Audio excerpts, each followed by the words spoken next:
Number 7 ನೀವು ನೋಡೋಕೆ ಹೋದಾಗ ಇಟ್ಸ್ ಪ್ಲಾನೆಟ್ ಬಂದ್ಬಿಟ್ಟು Ketu. Actually Ketu is planet ಅಲ್ಲ, ಪ್ಲೇನ್ ನೋಡ್ ಅಂತ ಹೇಳ್ತೀರಿ.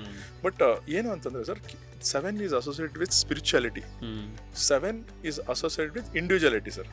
ಆಮೇಲೆ ನೀವು ನೋಡಿ ಸರ್, ಇನ್ನೊಂದು ನಾವು ನ್ಯೂಮರಾಲಜಿ ರಿಸರ್ಚ್ ಮಾಡಿರೋದು ಏನು ಅಂತಂದರೆ, ಯಾರ್ಯಾರು ಈ 7, 16, 25 ಹುಟ್ಟಿದ್ದಾರೆ, ಇಲ್ಲ ಅವ್ರು ಕೂಡಿಸಿದಾಗ ನಂಬರ್ 7, 16, 25, ಇಲ್ಲಾಂದರೆ ಅವ್ರ ಹೆಸರು ಈ ಥರ 7ನೇ ನಂಬರ್ ಬಂದಾಗ ಜನರಲ್ ಆಗಿ ಅವ್ರಿಗೆ ಫ್ಯಾಮಿಲಿ ಲೈಫ್ ಇಶ್ಯೂಸ್ ಇರುತ್ತೆ ಸರ್.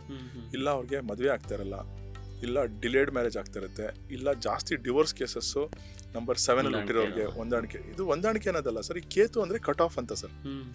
ಅವ್ರಿಗೆ ಏನಾಗಿರುತ್ತೆ ಸರ್, ಅವ್ರದ್ದೊಂದು ಇಂಡಿವಿಜುವಲಿಸ್ಟಿಕ್ ನೇಚರ್ ಸರ್ ಅದು. ಈಗ ನೋಡಿ ಮಹೇಂದ್ರ ಸಿಂಗ್ ಧೋನಿ ನೀವು ನೋಡಿ, ನೀವು ಎಷ್ಟೊಂದು ಇಂಟರ್ವ್ಯೂ ನೋಡಿರ್ತೀರ ಸರ್, ಅವರು ಯಾರಿಗೂ ಫೋನಲ್ಲೇ ಸಿಗೋದಿಲ್ಲ, ಅವ್ರು ಒಬ್ಬರೇ ಅವ್ರ ಟೈಮ್ನ ಸ್ಪೆಂಡ್ ಮಾಡಬೇಕು ಅಂತ ಅವ್ರು ಫಾರ್ಮಿಂಗ್ ಮಾಡ್ಕೊಂಡು ಮೊಬೈಲ್ ಇಲ್ಲ ಅಂತಾರೆ, ಏನಂದ್ರೆ ಸರ್ ಅವ್ರದ್ದು ಇಂಡಿವಿಜುವಲ್ ನೇಚರ್ ಸರ್ ಅವ್ರದ್ದು. ಅಂದ್ರೆ ಅವ್ರ ತನನ ಅವ್ರು ಬಿಟ್ಕೊಡಲ್ಲ. ನಾನು ಹಂಗೆ ಆಮೇಲೆ ರಿಸರ್ಚ್ ಓರಿಯೆಂಟೆಡ್ ಪೀಪಲ್.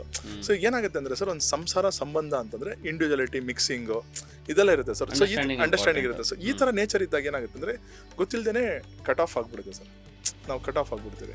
ಸೊ ಇದೊಂದು ನಾನು ಶಾಪ ಅಂತ ವರ್ಡ್ ಯೂಸ್ ಮಾಡಲ್ಲ ಸರ್. 7ನೇ ತಾರೀಕಲ್ಲಿ ಹುಟ್ಟಿದಾಗ ಕರ್ಮನ ನೀವು ಕನೆಕ್ಟ್ ಮಾಡಿದಾಗ ಈ ಥರ ರಿಲೇಷನ್ಶಿಪ್ ಕರ್ಮನ ಇವ್ರು ತೊಗೊಂಬಂದಿರ್ತಾರೆ ಸರ್. ಬಟ್ ಇಲ್ಲಿ ಏನು ಅಂತಂದರೆ, ಸಪೋಸ್ 7 ಅವರು ಸ್ಪಿರಿಚುವಲ್ ಲೈನ್ಗೆ ಹೋಗ್ಬಿಟ್ರೆ, ಸ್ಪಿರಿಚುವಲ್ ಲೈನ್ ಅನ್ನೋದಕ್ಕಿಂತ ಸ್ಪಿರಿಚುಯಾಲಿಟಿನ ಬೆಳೆಸ್ಕೊಂಡ್ರೆ ಸರ್. ನೋಡಿ ಸರ್, ಸ್ಪಿರಿಚುಯಾಲಿಟಿನ ವರ್ಡ್ ಒಂದು ಬಿಗ್ ವರ್ಡ್ ಆಯಿತಾ. ನಂಗಂತ ನೀವು ದೇವಸ್ಥಾನಕ್ಕೆ ಹೋಗಬೇಕು ಆ ಥರ ಇಲ್ಲ sir. Being spiritual means something different. ಅಂದರೆ being spiritual means connecting to God in whatever way you want. ನೀವು ಯಾರು 7, 16, 25 ಹುಟ್ಟಿತ್ತಂದ್ರೆ ದಯವಿಟ್ಟು ಗಾಡ್ನ ಕನೆಕ್ಟ್ ಮಾಡ್ಕೊಳ್ಳಿ. ಯಾವಾಗ ನೀವು ಗಾಡ್ನ ಕನೆಕ್ಟ್ ಮಾಡ್ತೀರೋ ನಿಮಗೆ ಆ ಕಟ್ ಆಫ್ ಆಗೋದು ಸ್ವಲ್ಪ ಕಡಿಮೆ ಆಗ್ಬಿಡುತ್ತೆ. That is the most important keyword sir.